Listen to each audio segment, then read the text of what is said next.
تتمرد كل جزء حليفي بقول بس كرديك يدي أم تمرد حليف النهار أكسبير جري مفكر زاري المفكرو جنرالوتشين يزاري فكرة بتقرأ حزب زند ጎበዝ ጀግና አያስብልም አያስገኝም ጀግንነት አያስገኝም ጎብለላ አያደርግም ምክንያቱም የ2013 ሙከራ በትግራይ ህዝብ ላይ ያመጣውን ጣጣ የትግራይ ህዝብ ሙሉ በሙሉ ገብቶታል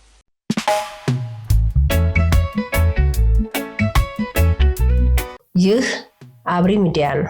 አብሪ ሚዲያ አንድነትና ፍቅርን በማጎልበት ሰላምና እድገትን በማስፈን ረገድ የበኩሉን አስተዋጽኦ ለማበርከት የሚሰራ ሚዲያ ነው። አብሪ ብሩህ ዘመንን አብሳሪ። አብሪ ሚዲያን ሰብስክራይብ፣ ሼር ያድርጉ።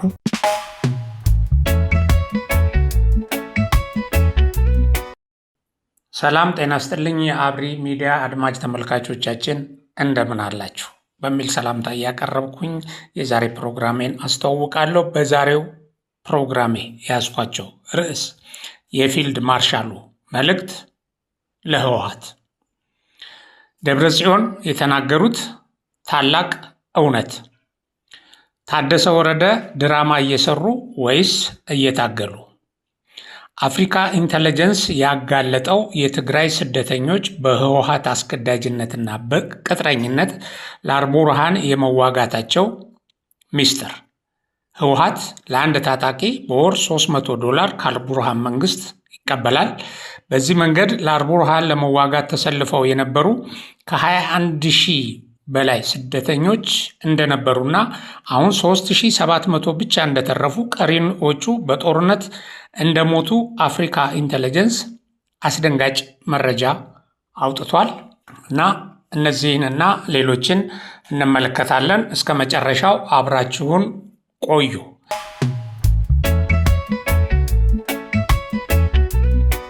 ያው ፕሮግራሜን ለመጀመር በደብረጽዮን የፀጉር ስታይል ላይ ተመስርቶ ስልጣኔን እስከ መቃብር እስከ ሞት ያሉበትን አስተሳሰባቸውን ለመግለጽ የተቀለደች ቀልዳለች እና በሷ እጀምራለሁ።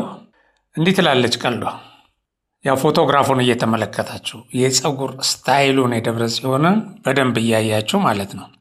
ይቺ ባላቴሊ ጫማ አልሰቅልም ስትል ሰምቶ ማራዶና መቃብር ፈንቅዬ ለአርጀንቲና ቡድን መጫወት የማልችልበት ምክንያት የለም እያለ ነው አሉ። ይሄ እንግዲህ አሉ በጠበጠን እኮ በምላጭና ሚዶ ነው እንደ ፀጉሯን አስተካክለው የባትሪ ድንጋይ ዱቄት የቀቧት ደሴን ብሎ ይጠይቃል። እና በእውነት በጣም ነው ያሳቀኝ። በጣም የሚያስቅ ነገር ነው። እና እቺን የፀጉር ስታይል እንትና ራሱ በጣም ደጺን መመረጥ በከፍተኛ አድናቆት እና ሙገሳ ሲያስተላልፍ የነበረው ስታሊን ገብረስላሴ ይህን ፀጉር የቆረጠው ሰውዬ መታሰር አለበት፣ እንዴት እንዲያርገው ይቆርጡታል ብሎ ተችቶታል። እና ያው ባላቴሊ ብለዋታል ደጺን። ያው የሚያሳየው ስልጣን ወይም ሞት እና እምቢ አላረጅም፣ መቃብር አፍ ላይም ሆኜ ቢሆን የስልጣኔን አስመልሼ እስከ መጨረሻው ዓላማዬን ለማሳካት እታገላለሁ። ያው የግል ፍላጎት ነው የደጺ ዓላማ የሚል መሆኑን ነው የሚያሳየው። ሌላው እንግዲህ እዚህ በርዕስ ላይ ከያዝነው ዋናውና ትልልቆቹን ርዕሶች ወደኋላ ላደርጋቸውና ደብረጽዮን የተናገሩት ታላቅ እውነት የሚለው ነው። ደብረጽዮን በህይወታቸው እውነት ተናግረው ትክክለኛ ትንታኔ ተንትነው በትክክለኛ መንገድ አመራር ሰጥተው አያውቁም። ግን እቺ ከዚህ በታች ያለችው ንግግራቸው ትልቅ እውነት ነች። እናድምጣት። ተመረጥ كل ጊዜ ሐሊፊ በጉልበት ከዲክ ይዲ አም ተመረጥ ሐሊፉ እናለ ኤክስፓየር ገሪ ሐለፍነትና ሐሊፋ አም ተመረጥና ሐሊፊ أنا اللي على كل يدي بحالي بس ونوري يكون مبها ያው በትግርኛም ቢሆን ትግርኛው ይሄ ብዙ ስብስብ ቃላት ያለበት አይደለም፣ ብዙ አያስቸግርም። እና ደብረጽዮን የሚሉት እንዴ የስልጣን ጊዜ አብቅቶ የለም ወይ? አሁን እኔ ስልጣን ላይ ነኝ ወይ? ከስልጣን ወርጄ የለም ወይ? ስልጣኔ ኤክስፓየር አድርጎ የለም ወይ? እና ኤክስፓየር አድርጓል ምንድን ነው የምትሉ? ነውር ነው እኮ። እና ስልጣን ካለቀ በኋላ ኤክስፓየር ከሆነ በኋላ ምን ማድረግ ይችላለሁ? ነውር ነው ይላሉ። እንግዲህ በአንድ ወቅት በአሰራራቸው ላይ በቀረበባቸው ትችት ለምን ይሄን እንደዚህ አላደረጉም፣ ትግራይ እንደዚህ ስትሆን የመሳሰለው ነገር የሚል ነገር መጥቶባቸዋል። እንደ እኔ ስልጣን ላይ የለውም ስልጣን ኤክስፓየር አድርጓል እያሉ ነው። ደጽ እውነት ነው የተናገሩት። ስልጣኖት ኤክስፓየር አድርጓል፣ የቆይታ ጊዜውን ጨርሷል። እና አሁን ታዲያ እንደገና ተመልሰው የመጡት ፍሪጅ ውስጥ የተቀመጠ ስልጣን አምጥተው ነው ኤክስፓየር ካደረገ በኋላ። እና ፍሪጅ ውስጥ ከዛ ቆንጽሎ ያስቀመጡት ነበር። ምንድን ነው አሁን እያደረጉ ያሉት? ስለዚህ ይህን ንግግሮትን እንደው ደግሞ ቢያዳምጡ ጥሩ ነው። ኤክስፓየር ያደረገ ስልጣን እንደገና ተመልሶ በዚህ ጊዜ ተመርጬ ነበር ብሎ መውጣት ያው ህገወጥነት፣ ማን አለብኝነት፣ ማን ምን ይለኛል የሚል እርምጃ ነው። ይህ የራስዎት ንግግር ይወቅሰዎታል። በመሰረቱ ህሊና ካለዎት ወይም የቲፒኤልኤፍ ሰዎች ህሊና ካላቸው ይህ የራሳቸው ንግግር ሊወቅሳቸው ይገባል። እና ሌላው በዚህ እንትን ላነሳ የፈለግኩት ርዕስ የታደሰ ወረደ ጉዳይ ነው። ታደሰ ወረደ ድረሱልኝ፣ ይኸው እንዲህ ሊያደርጉ ነው፣ እንደዚህ ሊሆን ነው፣ አደጋ ሊመጣ ነው እያሉ ጥሪ ያስተላልፋሉ። እና ወደ ቢሮዬም ሊገቡ ነው፣ ቢሮ ሊሰብሩ ይችላሉ ቁልፍ እና ልብ አድርጉ፣ ይሄ ግን ከፍተኛ ቀውስ ያመጣል ይሉንና ግን የራሳቸውን ቢሮ ተከፍቶ መግባት ሲከላከሉ አናይም። አሁን ባለፈው ጥሪ ያደረጉና ይሄውና ህወሓት እነዚህ ይሄ ቡድን ወደ እንትን እየገባ ነው፣ ወደ አዳራሽ ልብ አድርጉልኝ፣ እንደዚህ ሊያደርግ ነው፣ ትግራይን ወደ ባሰ ውድቀት ሊያመራት ነው፣ እንደዚህ ብለው ነገሩ እና ምን ብለዋል በመግለጫቸው? መቼ ነው? በዚህ ሚያዝያ 30 ቀን ህወሓት ስብሰባ አድርጎ ስራ ጀምሬያለሁ ባለበት ቀን ሰሞኑን የተከሰተውን ሁኔታ ተከትሎና ሊመጣ የሚችለውን ጉዳትና መዘዝ ለማስቀረት ችግሩ በትግራይ ተወላጆች ውይይትና የጋራ መግባባት እንዲፈታ የቀረበውን ጥሪ ወደ ጎን በመተው ተመርጠናል የሚሉ አካላት ዛሬ ሚያዝያ 30 2018 ዓ.ም በጸጥታ አካላት ጥበቃ እየተደረገላቸው በትግራይ ጊዜያዊ አስተዳደር የካቢኔ ስብሰባ አዳራሽ የካቢኔ ስብሰባ ጀምረዋል። ይህ ደግሞ የቀጣይ አደገኛ መንገድ የተጀመረበት ዕለት በመሆኑ በዚህ ምክንያት ለሚከተለው መዘዝ ተጠያቂው የጊዜያዊ አስተዳደሩን ስልጣን በጉልበት እየያዘ ያለው ኃይል መሆኑን ለመግለጽ እወዳለሁ። ታደሰ ወረደ ሌተናንት ጀነራል የትግራይ ጊዜያዊ አስተዳደር ፕሬዝዳንት ሚያዝያ 30 2018 ዓ.ም መቀሌ ብለው አስተላልፈዋል። ይሁንና ይሄ ቡድን በአዳራሽም ውስጥ ውይይት አካሂዷል። ከዛም በቀጥታ ወደ ታደሰ ወረደ ቢሮ ገብቶ ታደሰ ወረደ ወንበር ላይ ቁጭ ብሎ ካቢኔዎቹን በማነጋገር ስራ ጀምሯል። ያው እዛ የተዘገበውን ዜና በስክሪንሻት ታዩታላችሁ፣ ዜናውንም ምስሉንም ማለት ነው። አሁን እዚህ ጋር ነው ጥያቄው የሚነሳው። ይሄን አስመልክቶ አንድ ሰው ምን ብሎ ተርቷል? ሙሽራ በሁለት መንገድ ትጠለፋለች። አንደኛው ተስማምታ ጠለፈኝና ለቤተሰብ ሽማግሌ እንልካለን ብላ ትጠለፋለች። ሁለተኛው ተገዳ ትጠለፋለች ብሎ የታደሰ ወረደን አቋም ከዚች ተጠልፋና ተስማምታ ከምትጠለፍ ሙሽራ መሃል የትኛዋ ነች የሚለውን እንድንመረምር አስቀምጦልናል። ቀልዱን ወይም ተረቱ እና አሁን ቢሮ እንደምታውቁት ቁልፍ አለው፣ ጥበቃ አለው። የአንድ ፕሬዝዳንት ቢሮ ጥበቃ አለው። ስለዚህ ታጣቂ መጥቶ ጥበቃዎቹ ላይ ተታኩሶ ጥበቃዎቹ ሊከላከሉ ሞክረው ነው ይሄ ሁኔታ የተፈጠረው ወይስ ታደሰ ወረደ ጥበቃዎቹን አንስተው ባዶ አድርገው በቀጥታ ሄደው አዳራሹንም ከፍተው የስብሰባ እንትኑንም ቢሮአቸውንም ከፍተው ወይም ቁልፍ ተሰጥቷቸው በዛ በነበረው ቁልፍ ከፍተው ነው የገቡት? አሁን ስለ ቢሮ መተሰበር፣ ስለ ጥበቃዎች እርስ በርስ መጋጨት ምናምን የተነገረ ነገር የለም። መጡ፣ አዳራሽ ውስጥ ስብሰባ አደረጉ፣ ተከፈተላቸው እና ታደሰ ወረደ ምኑን ነው እየተቆጣጠሩ ያሉት ታዲያ አሁን? ስለዚህ በቃ ግቡ፣ ችግር የለም ግን እኔ መግለጫ አወጣለሁ ነው ነገሩ። መግለጫ አውጥቼ ይሸውዳለሁ ወይ እንደዚህ ያደርጋለሁ።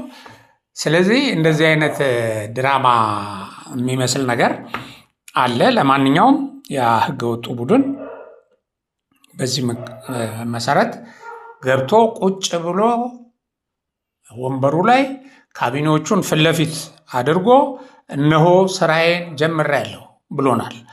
ባለፈው የምርጫ ሂደት ነበር ተመርጫለሁ ነበር ያለን። አሁን ሀ ብሎ ሚያዝያ 30 ቀን ስራውን በአዳራሽ በክልሉ የመሰብሰቢያ አዳራሽ በፕሬዝዳንቱ የመሰብሰቢያ አዳራሽ እና በፕሬዝዳንቱ ቢሮ በመቀመጥና ከካቢኔው ጋር በመምከር ምንም እንኳን ብዙ ሰዎች ባይኖሩም ስራውን መጀመሩን አሳይቶናል። ይሄንን ገልጾልናል። ስለዚህ ይሄንን እንግዲህ በየበኩላችን መተርጎም ነው ምን ማለት እንደሆነ። ሌላው እንግዲህ በዜናዬ ላይ ያስተዋወቅኩት ይሄ የስደተኞችን ወደ ውጊያ ለማስገባት በገንዘብ የሸጠበት ህወሓት ነው። እንግዲህ እንደምናስታውሰው ህወሓት በሱዳን መንግስት እየተረዳ ሱዳን ግዛት ውስጥ እየተንቀሳቀሰ የሰላሜን ሊያደፈርስብኝ ይሞክራል ብሎ የኢትዮጵያ መንግስት ውጭ ጉዳይ ሚኒስትር ያወጣውን መግለጫ ወይም ያቀረበውን ክስ ለማስተባበል ህወሓት በጣም ፈጥኖ ወጥቶ ልክ ትከሻ የሚለካካ መንግስት ለመምሰል በእንግሊዝኛ ምናምን መግለጫ ሲሰጥ በፍጹም ከዚህ ጋር ግንኙነት የለኝም እኔ የሰላም ኃይል ነኝ ብሎ ነበረ እና ይሁንና አሁን ይህም በተመለከተ የወጣ የአፍሪካ ኢንቴሊጀንስ መረጃ ይህንን አጋልጧል። እና ምንድን ነው የሚለው? በሱዳን የስደተኞች መጠለያ ጣቢያ የሚገኙ የትግራይ ተወላጆችና የቀድሞ የሰራዊት አባላት ከሱዳን ወታደራዊ ኃይሎች ኤስኤኤፍ ጋር ተሰልፈው ማለት ከአልቡርሃን ኃይል ጋር ነው ተሰልፈው ከሱዳን ፈጥኖ ደራሽ ኃይሎች ጋር በሚደረገው ጦርነት እንዲዋጉ እንደሚገደዱና ይህን ጥብቅ ትዕዛዝ የማይቀበሉ ከሆነ በግዴታ ወደ ኢትዮጵያ እናባረራቸዋለን የሚል ዛቻ እንደሚቀርብባቸው ተነባቢው አፍሪካ ኢንቴሊጀንስ በዛሬው እትሙ ባቀረበው ሀተታ አስታውቋል ይለናል ዜናው። የሱዳን ወታደራዊ መንግስት ዓለም አቀፍ ሕግን በመጣስ በመጠለያ ጣቢያ የሚገኙ ዜጎችን ወደ ውጊያ እንዲገቡ ከማስገደዱን ባሻገር በወር ለአንድ ታጣቂ $300 እየከፈለና ያው ህወሓት እንደሚቀበል እና በህወሓት አቅራቢነት የቀጠራቸው በቁጥር 21109 ቅጥር ታጣቂዎች መርሰነሪስ የነበሩት ሲሆን አሁን ላይ ቁጥራቸው ተመናምኖ 3700 ገደማ ብቻ እንደቀሩ የወጡ መረጃዎች ያሳያሉ። ሌላው ለሚለው በጦርነቱ ተገድለው ይሆናል የሚል ጥርጣሬ ነው ያለው። ስለዚህ ይሄ በጣም አስደንጋጭ ነገር ነው። 21000 ከስደተኛ ጣቢያ የወጡ ታጣቂዎች ውጊያ ላይ ተሰልፈው ቆይተው አሁን 3700 ገደማ ብቻ መቅረታቸው አስደንጋጭ እና ብዙ እልቂት መድረሱን ብዙ የህይወት ዋጋ እንደከፈሉ በዚህ በቅጥረኝነት የሚያሳይ ነው እና ይሄ አንዱ ነው። ሁለት ነገር ነው በዚህ የምንረዳው፣ ሁለት እውነቶች እንረዳለን። አንድ ህወሓት ከሱዳን ጋር አሰልፌ እያዋጋው ያለሁት ኃይል የለም።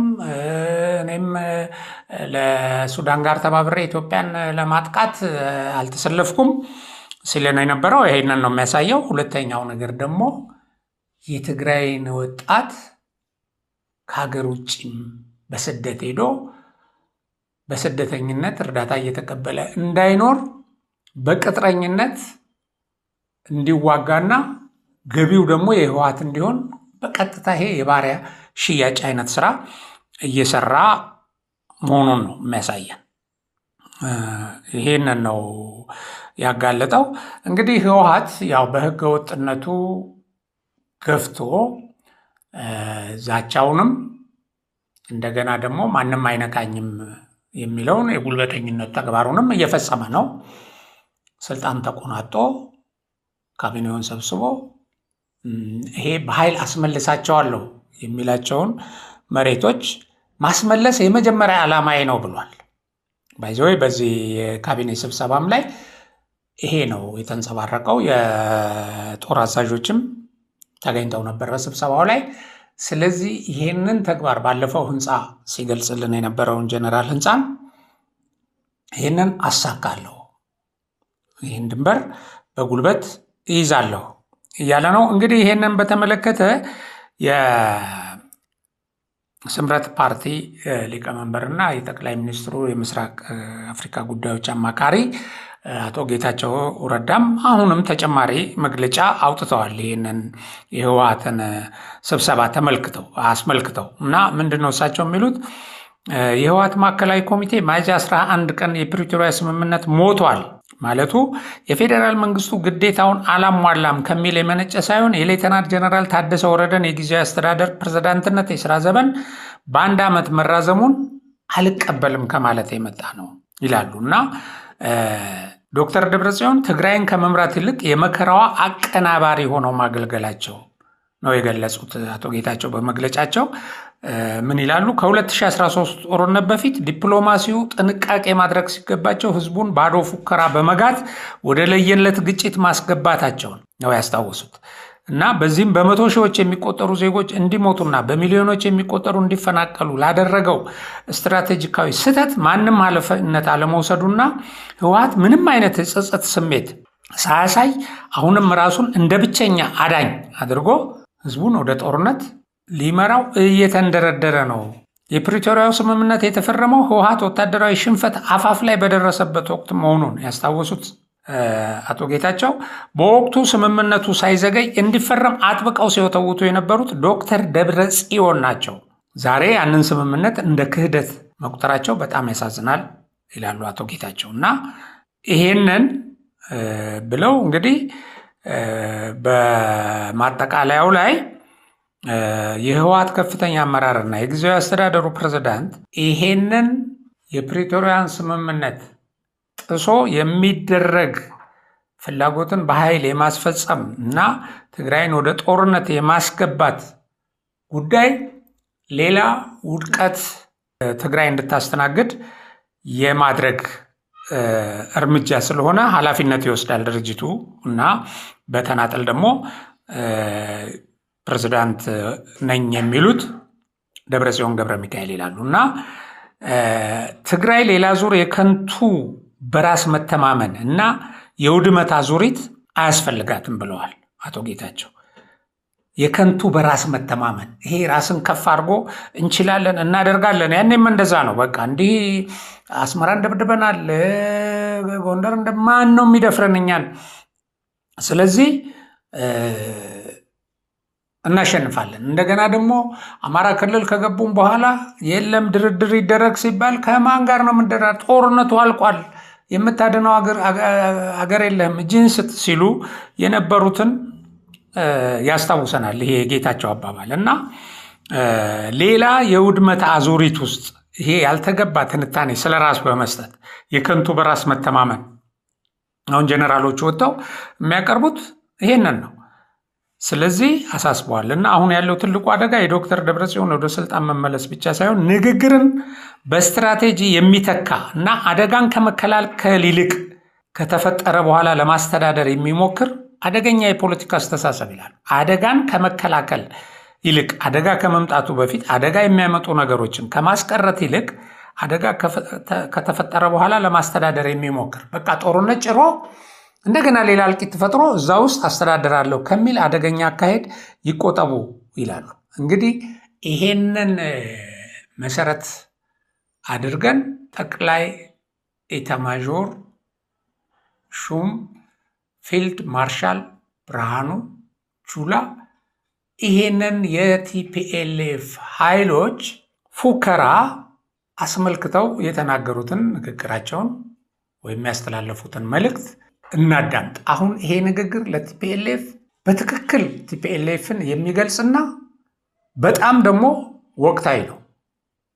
እሳቸው እረፉ ብለው ነበር፣ አላረፉም፣ ቀጠሉ በተሳሳተ ትንታኔ እና ከዚህ በፊትም በእንደዚህ አይነት ትንታኔ ገብተው ብዙዎችን እንደማገዱ የሚገልጸውንና ከእንደዚህ አይነት አደገኛ ድርጊት እንዲቆጠቡ የሚመክረውን ይህን መልእክት መስማት እጅግ በጣም አስፈላጊና ወቅታዊ ነው እና እናደምጠው። ልክ እንደ 2013 ዛሬ በ2018 መፎከር የለበትም። ያኔ እንኳን ቢፎክር ያምርበታል። ሁሉ በእጁ ሁሉ በደጁ ነበር። አሁን እንደዛ አይደለም።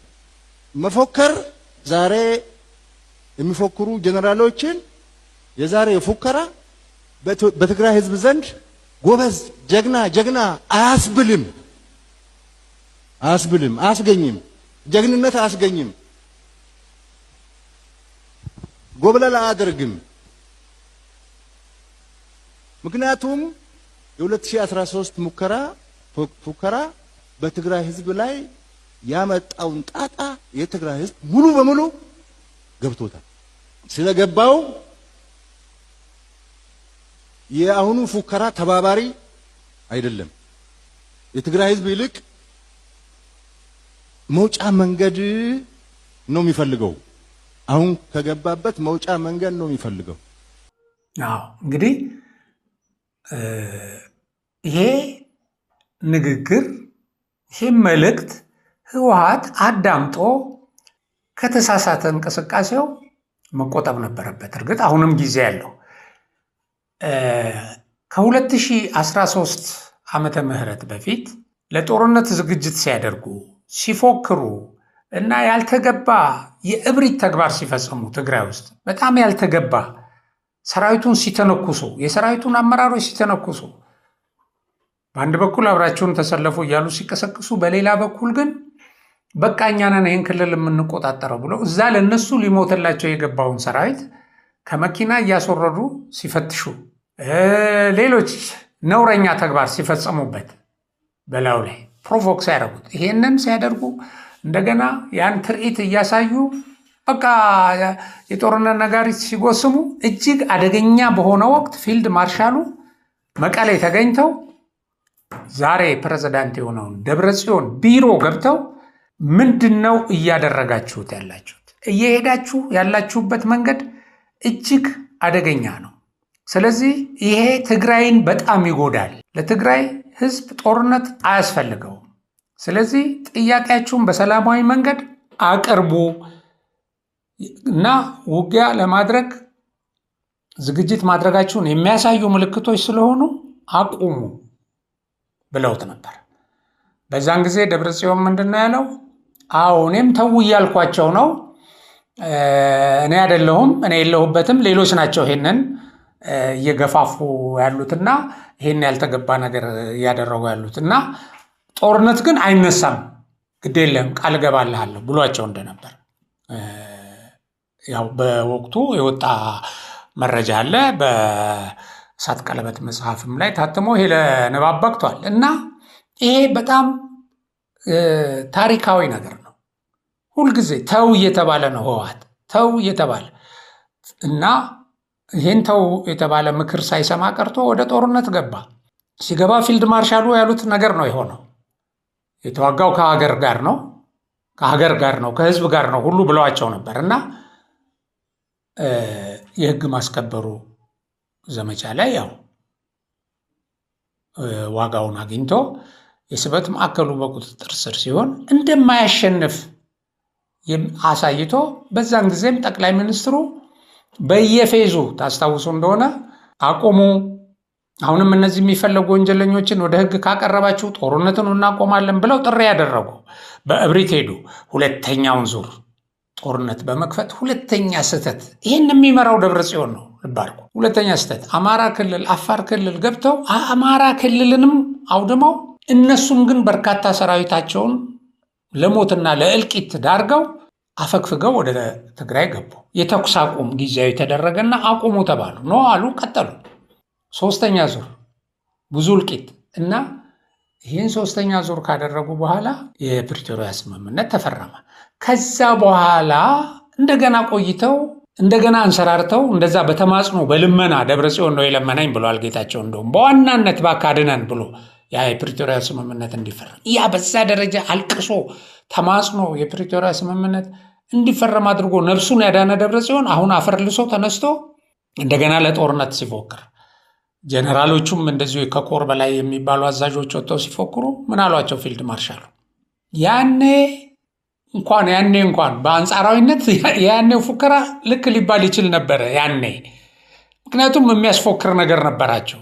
ያን ጊዜ የእኛ የኃይል የበላይነት ከፍ ብሎና የእኛ ጽናት የእኛ የውጊያ ብቃት እንድትሸነፉ አደረጋችሁ እንጂ ያኔ አቅም ነበራችሁ። ሁሉ ነገር በእጃቸው ነበር ሁልጊዜ።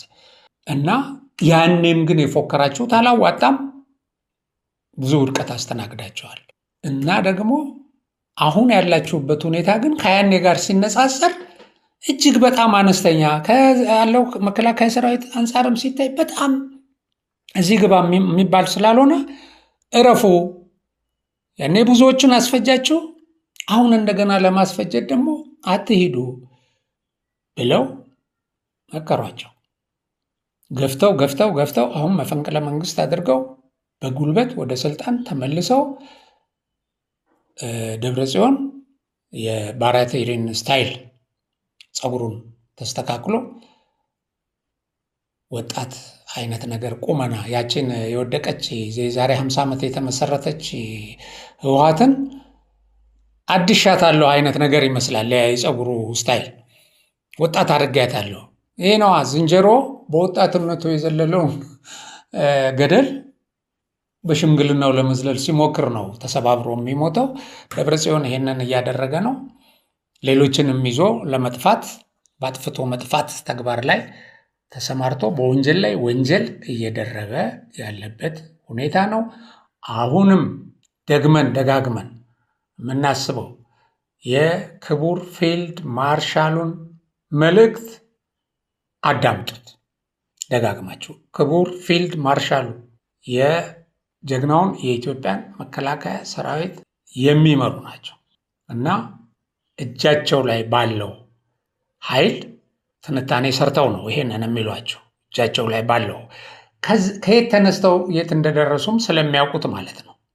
በዚህ ሂደት ውስጥ ስላሉ ያን ጊዜ በጣም በአነስተኛ ኃይል ዝግጅት ባልተደረገበት ሁኔታ የሰራዊቱ ውስጡ ባልጠራበት የቲፒኤልኤፍ መዋቅር ራሱ በከፍተኛ ደረጃ ውስጡ ባለበት ሰራዊቱ ከውስጥና ከውጭ በተጠቃበት ወቅት ያንን ቀልብሰው እንደገና የኃይል መመጣጠን ሰርተው እንደገና የኃይል የበላይነት ፈጥረው ነው ዱቄት ያደረጓቸው በዛ ሰዓት የነበረውን ኃይል እና ይሄን ሁሉ ስለሚያውቁ ያኔ እንኳን አልቻላችሁም። ያኔ እኛ ውስጣችን ችግር በነበረበት ጊዜ፣ አቅማችን ውስን በነበረበት ጊዜ፣ የሰው ኃይላችን አነስተኛ ባልዘመንበት እንዳሁኑ ጊዜ ነው አሁን የደረሱበትን ያውቁታል። ይህን ትንታኔ ሰርተው ነው እየነገሯቸው ያላችሁት። እናንተን ለመምከር እናንተን ለማስጠንቀቅ ከሳቸው በላይ ሰው ሊኖር አይችልም። ምክንያቱም እያንዳንዷን ነገር ስለሚያውቋት እያንዳንዷን ነገር እያነበቡ ውስጣችሁን እና ደግሞ የሰራዊቱን ውስጥ እና አቅም እያነጻጸሩ ስለሆነ የሚመክሯችሁ ተጠንቀቁ። እናንተ አትሰሙም፣ ህወሓት ይሰማል ተብሎ አይጠበቅም። የትግራይ ህዝብ ግን ይሄን ነገር በጣም ልብ ብለህ ተግባራዊ አድርግ። ይሄንን እኛም መልእክት አጥብቀን አጽንኦት ሰጥተን እናስተላልፋለን። በዚሁ የዛሬ ፕሮግራሜን አጠናቅቃለሁ። በሌላ ፕሮግራም እስከምንገናኝ ሰላም። ከአብሪ ሚዲያ አብሪ ሚዲያን ሰብስክራይብ፣ ሼር፣ ላይክ አድርጉ። ድጋፋችሁም አይለየን። ደህና ሁኑ።